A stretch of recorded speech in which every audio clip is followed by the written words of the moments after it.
Louie Ignacio, Papa Mascot.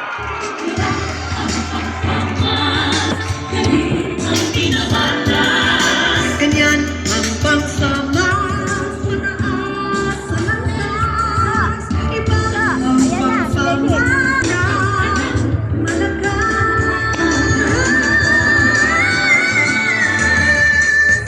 Iba ang pagsamas, hindi na pinamalas. Ganyan ang pagsamas sa taas.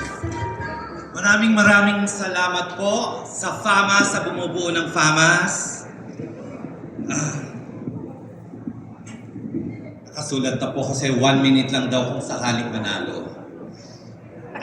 Sa pamunuan ng FAMAS, Madam President Ms. Francia Conrado, maraming salamat sa Board of Jurors, respeto at pasasalamat sa inyong lahat dahil napansin ninyo ang isang napakaliit na pelikula, ang Papa Mascot na isang independent film.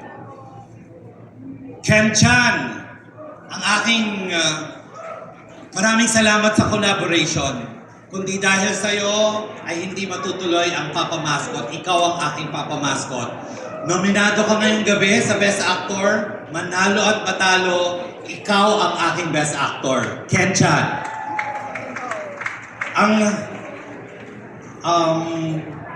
Ang Wide International Film Productions, Aromagicare, ang aking production, ang aking mababait at masisipag na executive producers, April Martin at Pauline May Publico. Maraming salamat. Ang aking mga producers, si Ken Chan ay isa sa mga producers ko at si Miss Glyza De Castro na nandito rin ngayon. Thank you, Glyza. Ang aking Papa Mascot team, headed by my napakasipag na si Dennis Evangelista. Ang aking creative producer na si Ferdy Lapus. Ang aking writer na si Ralston Naver.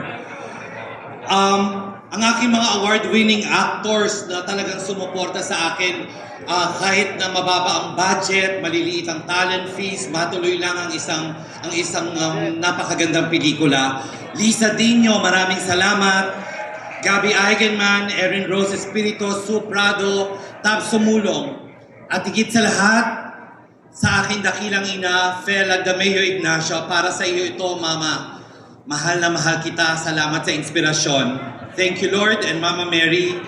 Sana po ay lalo pa nating mahalin ang ating industriya at lalo pa nating iangat at buhayin dahil maraming umaasang maliliit na katrabaho natin sa industriya na magtuloy-tuloy ang pag-angat ng pelikulang Pilipino. Mabuhay po ang FAMAS. Maraming salamat.